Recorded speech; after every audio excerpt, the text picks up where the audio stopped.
Well, are we waiting for anybody else to join? Don't think so. All right. We'll get this thing started.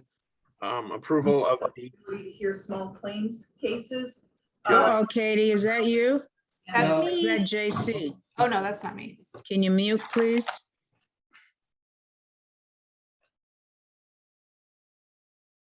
Sorry, Jeremy. approval of minutes, So approved. second. All right, motion passes. First order of business is the Marina update. All right. Well, Katie and I will kind of tag team this a little bit. Scott, we let him off the hook. He's on vacation. So following this item, we have some CIP updates. So we'll probably not get into project details with this update, but primarily we wanted to just let you know how things are going on the dock replacement project. On the water side, we've been working with Moffitt and Nickel and some of our sub-consultants for several months now on preliminary design work and planning work. And a big part of that is we wanted to take a fresh look at some of the background information that the Bunzel folks prepared for us. So if you'll recall, Mark Bunzel and the Wagner Group took a look at the market from their perspective and kind of made some recommendations as far as what they thought would be an appropriate slip mix for the future. And rough numbers, they were suggesting moving from eliminating about 200 slips off of the water in order to facilitate larger vessels. So our working group with Moffitt Nickel, we've been looking at that from some other perspectives, doing some other market analysis to kind of just make sure that that was the right direction we need to head. And we were hoping to have some information for next week's council meeting. We're not going to make that. We're hoping now we can get a presentation for the 16th of December. If we can't, if we're not quite ready, we'll be early in January. But so far, it looks like the work that they've been doing kind of confirms what the Bunzel group came up with as far as a slip mix, with a few minor adjustments here and there to the overall slip mix. So that was encouraging to see that. In addition, what this group has now done is they've taken that slip mix, the ideal slip mix from kind of a financial model, and they've begun to do some layout work in the Marina Basin to show, okay, well, if we were to kind of snap our fingers today and remove all the docks and put in the docks the way to facilitate that slip mix, here's how we would orient the docks and get them put into the Marina Basin to make sure that it fits. And we asked them to do that so that before we go into the kind of next stage of design for the M&N dock replacements and possibly L dock, that wherever we put those docks, that it fits with, at least right now, what we think is the ultimate layout of the marina. So we want to make sure we build something now, it's going to fit with what we ultimately replace in the years to come on some of the other docks. So they're done with that work. And so we're just kind of putting a presentation together to share with the council and our Marina working group. We've been meeting regularly with Todd and Bill and Ken, and that's been very helpful getting their feedback as we kind of continue through the design process. So Bill, just again, thank you for participating in that. I know you're here. So once we confirm the slip mix and that initial layout of the docks, we'll basically be looking for confirmation from the council that we want to continue with that process in the design for MN and L docks. We're pretty much right at the point where we're getting ready to start permitting on that. Obviously, the question right now that we're still trying to get to is the permitting for the covered, how much of the docks can be covered. We don't know the answer to that question yet from a permitting perspective. So that's kind of where we're at this point. Katie, am I forgetting anything? I'm sure I am. Not on that. I did, I know we had it on the capital project update. Scott helped me with some of the information that's changed on that regarding the Marina dredging. So I don't know if you want to continue on with the docks or not. No. Yeah. Any questions on that dock replacement work so far? Deputy Mayor Mahoney. Yeah, Dan, great update for what you have for right now. So you're not getting any indicators from, I think you're working with what, DNR and Department of Ecology on this covered portion of the moorage, or is there any other entities? There's probably a few tribes, probably is another one. We haven't started that, though, working on that question yet with the permitting agencies. One of the things that we found with our underwater survey work that we did is we found some, how did they describe it? Eelgrass? Individual Oh, yeah. shoots of eelgrass. Mhm. So, as we did some survey work through the Marina Basin, there were these little clumps, isolated clumps of eelgrass. And so we have pictures of that. And so one of the things that we're working on right now is getting confirmation from the permitting agencies that those are of essentially no value for protecting and things like that. We think that in some of the mitigation work that's happened outside the Marina Basin, so north of the marina, where there's been some eelgrass restoration in the past, we think that some of that has become dislodged and kind of worked its way into the Marina Basin itself. So we want to get confirmation that we're not going to have to mitigate those individual isolated shoots of eelgrass. And then, so that's kind of the work we're doing now. And before we start in on the more detailed permitting work, we're going to want to just kind of let the full council know, kind of, here's what we've discovered. Here's where we're consistent with the work that the Wagner group did. Here's where we're tweaking the slip mix slightly for good reason, and we'll share that with the council. It is minor adjustments, and basically get a sense of, here, based on what we know today, if we had if we had enough money to replace all the docks all at once, here's kind of what it would look like. We don't. We'll have enough money to do 2 or 3 of the docks right now, and before we do take that next step in the future, we'll do some sensitivity analysis on the projected future of boating at that time, and confirm or make some adjustments to the slip mix down the road at that point, before we do the next 3 or 4 docks 5 or 10 years from now. So anyway, that's kind of where we're at on the dock replacement project. It's moving forward pretty well. Would hope to be a little bit further along, but all in all, it's going okay.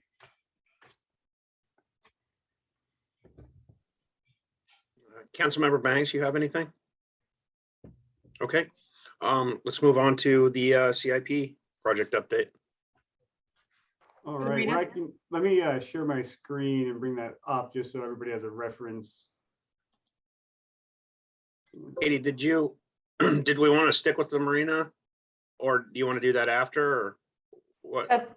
That's up to you guys. I just had to We do that. Let's just keep with the marina projects. That way okay. we can kind of keep it all together. Okay. So were they listed on the? Yeah, we're there. For the Marina dredging, Andrew, or were you planning on talking with those 4 items down there? No, I was gonna leave that to you guys if you have more information than I do. Yep. Okay. So with the Marina dredging, we're waiting on the National Marine Fisheries permit to do the required project mitigation. All the permits are in place and we hope to have this in hand soon to be able to get the work done within the fish window that closes mid-February. And just to clarify too, all of the construction work on that dredging was done under an emergency permit. Correct. So the work is done. Now we just need to do the mitigation Yeah. associated with that. Yeah. And then for the fuel and electrical replacement, original update was that we anticipated that to start in late December, early January. We actually got notified today that they will be starting that upgrade on Monday. It will shut our fuel dock down for about 2 weeks, hopefully not any longer, it just depends.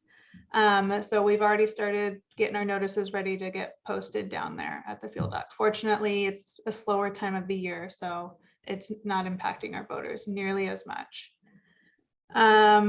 For the Marina guest moorage power upgrades, we're still waiting on materials. The anticipated start date right now is still late December or maybe early January. This is to upgrade all of the guest moorage power and add 50 amp service to each of the slips out there. Most of those slips are 30 amps, along with installing the backbone for electrical boats. And then for the dock electrical, this is a yearly maintenance to update each dock for better safety and electrical services. We've had this on hold for a couple of years as we were unsure what we were going to do, but with the rebuilding of docks, so that's kind of still a year, an ongoing thing. But those are those ones for the Marina. Yeah, we talked a little bit about the dock replacement project earlier. On the all-purpose building. We haven't done any work on this other than what we've already discussed with council. So I probably won't be starting any significant work on this until after the RFQ or as part of the RFQ negotiations with on the land side development, as we kind of think about project phasing on that side.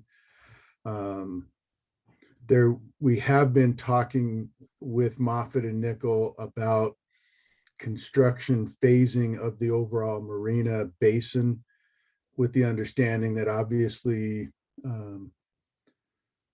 the all-purpose building, the boat storage, the dry stack would need to be in place before we move to the next phase of dock replacements. We're trying to do the current dock replacements with very minimal displacement of boaters at this time. So obviously when we start moving into the next phase, some of those smaller boats will need a place to go. So we've been talking about phasing a little bit with them, but at this point we haven't really done much more planning work on that structure.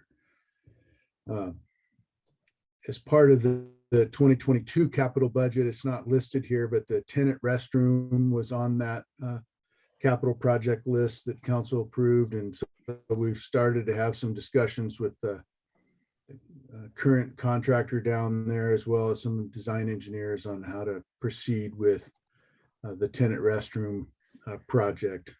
The only other project I think for the Marina worth mentioning is we have a project to replace the Redondo floats. Right now, the floats are out of the water for the season, but we have a design complete. We have a grant that will replace the dock that's down in Redondo. We are having the same kind of permit challenges that we experienced on North Bulkhead. We have a meeting scheduled, I think it's next week, Katie, is that right? With yeah, I think it's next week with some of our permitting agencies on how we potentially could move forward with the construction of the floats, so that they timing, we want to make sure that we don't lose our grant that we have for building that float. And we know that the design of the floats won't change. The question at this point is, what's the mitigation for replacing the dock that we already have there. So anyway, I'm going to stop right there before I get into trouble.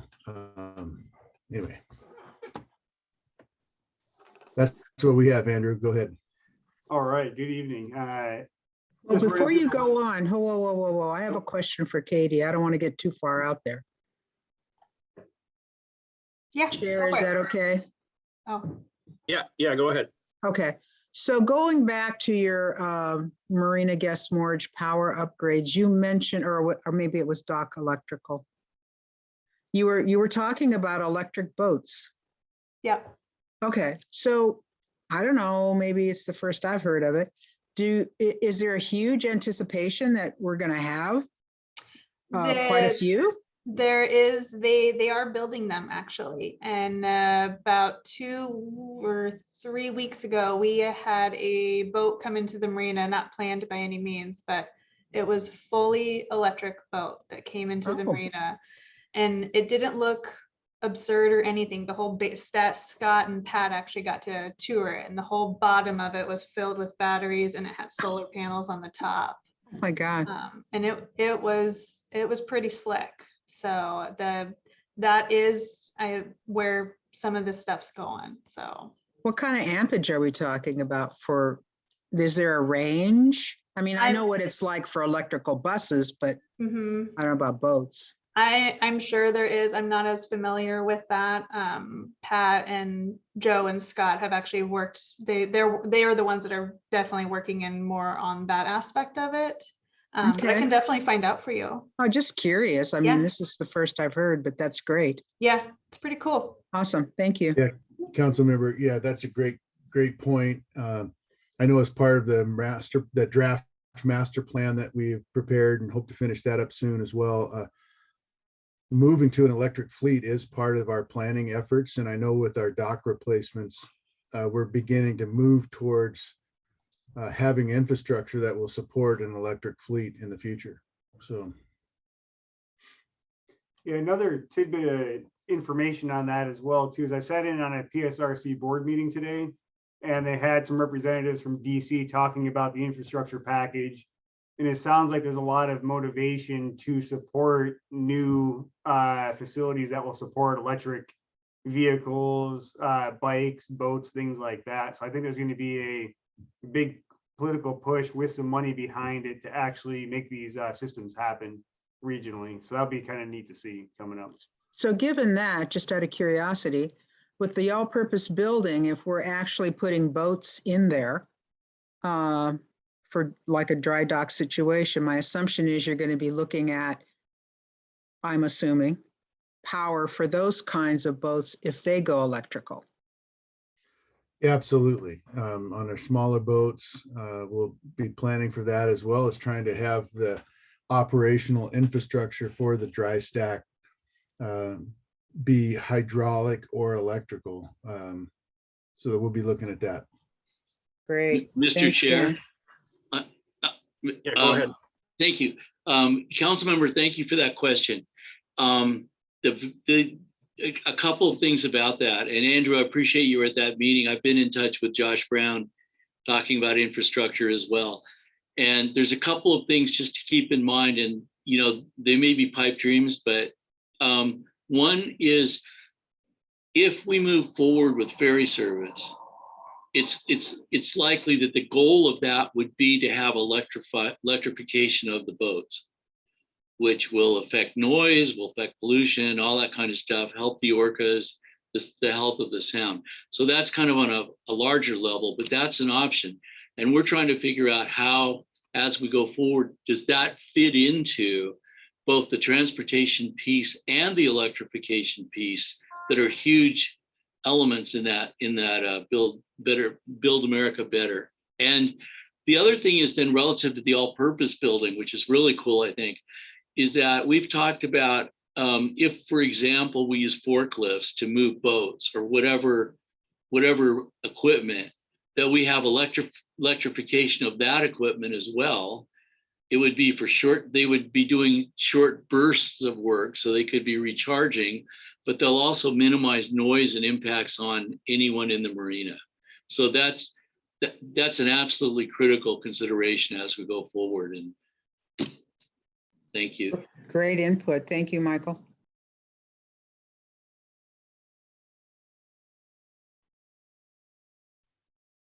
All right, any more questions on the marina?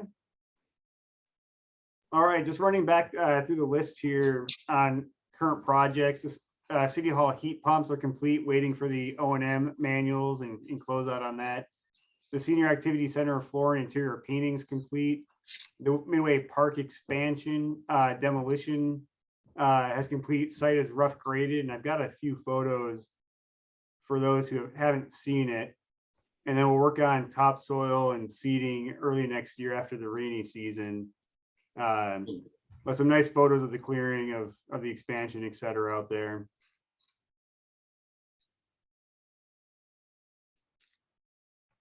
How long did that take, Andrew? I actually don't know. I didn't have a chance before Scott went on vacation to get a too thorough of an update on some of these projects, but I'll be more active with them coming up here. Thank you. Louisa, Yeah. Councilmember Banks, we had the second round of grants that we got for the acquisition for the southern parcels there, the southern two multifamily pieces. The first one was taken down earlier in the summer. The second one, the final one, we got occupancy of, or we took ownership of that in October. So basically just slightly over a month, we were able to get in there, do the mitigation, lead, asbestos abatement, and then do the demolition and grading of that. And I know that one of the things that we'll be working with, as I think we've shared with the council and the committee, is, at this point, we wanted to do a rough grading and kind of get it hydro seeded, but we know we're going to have to do some improvements to that area to actually make it usable as a park, and working with the community up there to look at, how do we want to use that new space to the park. But it's incredible. The views from that area now are incredible. It just opens that whole area up. And we've talked about some of the enhancements that that'll make for our police department viewing Midway Park. It's just such a great improvement up there. So, Dan, I'm really hoping, I'm glad you mentioned working with the community up there. I'm really hoping that we're able to reach a real deep bench when it comes to soliciting from that community. So I don't know what that's going to take. I'm sure it's flyers and multiple languages and enough time for them to know when we can get together to actually talk about what they'd like to see up there, because it's gorgeous. And you guys have done a great job. Grants have been awesome. Unfortunately, we can't have a quote unquote structure up there. Maybe one day, a little community center. But in the meantime, I'm really hoping you're able to go down into the bench to get more input from that community. So just keep that in mind. definitely. Thank you. Thank you. If I may add to that, council member, great comment. The thing about it is that park is really interesting as sort of a fulcrum or center for community. And it's been developed in stages. I mean, there was the planners and sort of, community ownership of the garden. And then now with the expansion to where you have the Storm and the Sounders involved, which is great for the kids. And so it's almost like seismic. It's like gradations of involvement. But you're absolutely right that park is a wonderful kind of community asset. And it's fully our intention to do just what you said, to maximize the value of that for that community. Great. Councilmember Banks, or was there anything else? No. Okay, really quick, I'm grateful, and it looks great up there. And nice work with staff, but I do have a technical question, and Dan, probably know where I'm going with this, maybe, but being Cecil certified, how are we not hydro seeding it prior to, we can't go into the rainy months with unworked dirt, and now that it's graded, it becomes a runoff issue.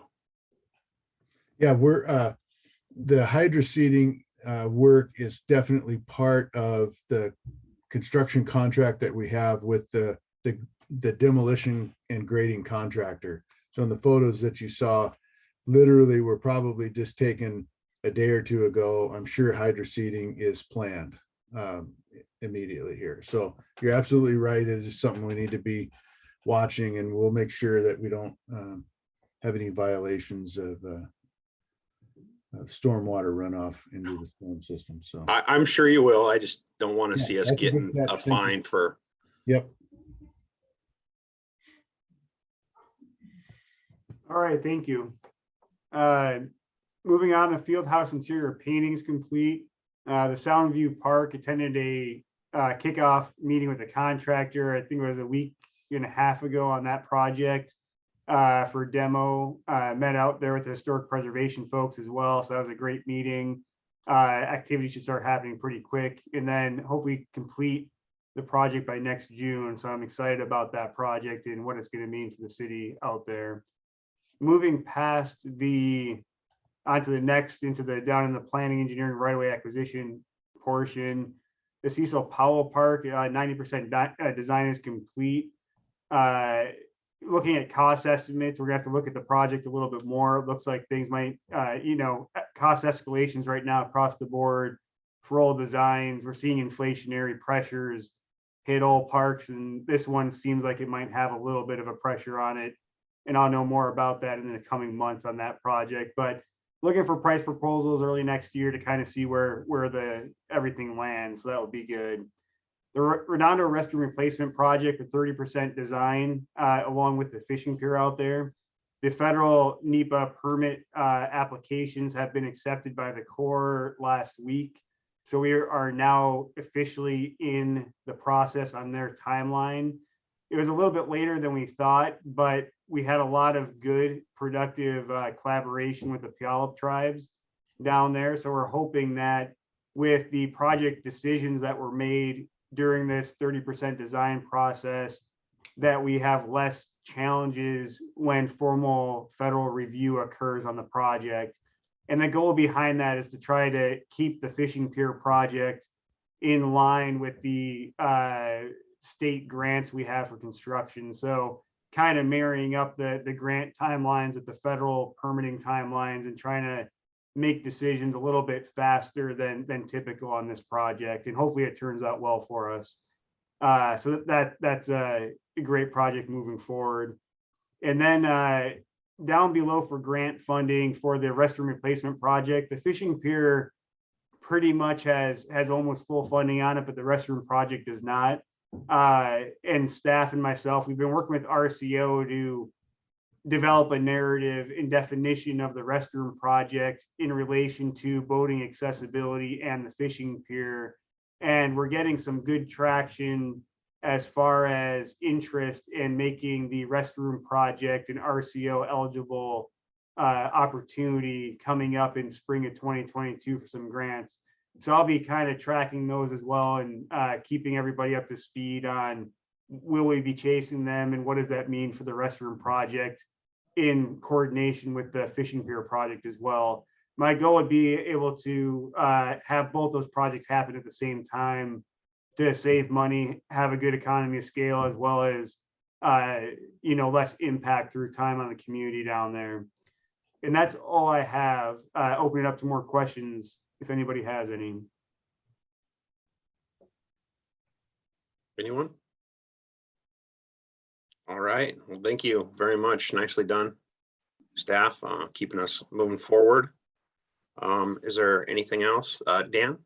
Yeah, if there's nothing else, I was just thinking ahead into something an issue that Michael and I and a number of the other directors have been talking about very informally here, but we're having quite a bit of growing pains at City Hall for space. And we've been looking at having to make some interim accommodations to have enough place to seat employees. And we've got that solved. But long term, we need to start thinking about what does the city hall for the city look like? And so one of the things that we'll probably be doing next year is talking with this committee about a space study and looking at and starting conversations about city hall long-term. I mean, it's something we haven't ever really talked about in detail. And it's just something that just wanted to just mention here, just so you can kind of be thinking about that.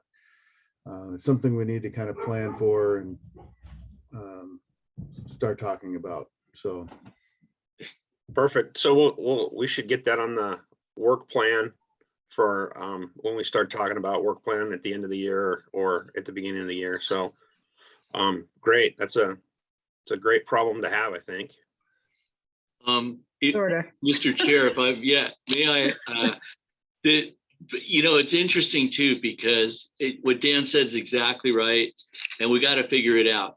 But I am so reluctant to put money into this building that we're trying to look for, what are transitional steps, what are modular steps, what are alternative steps? Could we lease other space? I mean, whatever it is, because to make a structural investment in City Hall at this point, it's hard to contemplate that, because it doesn't seem like we're going to get the return other than this building is constructed. And Jeremy, I'm sure as you've looked at City Hall from an architect's perspective, this is just a very strange building. So at any rate, that's part of the constraints that we face as we're trying to go forward with this. But Dan, thanks for bringing that up. Deputy Mayor Mahoney. Thank you. Since you opened that box, would we consider also maybe combining some other things, possibly City Hall, a community center, those types of things as well when we look at that? I mean, we just look at the options, obviously, as we explore, but I think it's a great opportunity to combine some things in a central location. Yeah, absolutely. That would definitely be something that we would look at. The first thing that I think we would want to understand is ideally what kind of space, how many square feet would we need in a city, an ideal city hall structure, and then looking for ways to, join that perhaps with a community center or even another type of development. I mean, that's something that you see other cities do to help finance that kind of an improvement. So all of that would be things that we would explore over the coming years. But we just need to start having some conversations beginning next year about what that would entail. So. And Mr. Chair, I just want to add to that. One consideration of anything we do that would involve, relocation or, like you're saying, combining deputy mayor, combining functions, all that. To me, all of that has to feed economic development. That's an absolutely critical component of doing something. So, I mean, there's a number of considerations, but I just want to say, those are kind of the leverage points in how we go from here. So thank you. Perfect. Well, thank you all very much. If there's nothing else, is there a motion to adjourn? So moved. Second. Solid. All right. Well, thank you guys. We'll see you probably next year on the municipal facility. So thank you all very much. Have a great, we'll see you tonight. Thanks.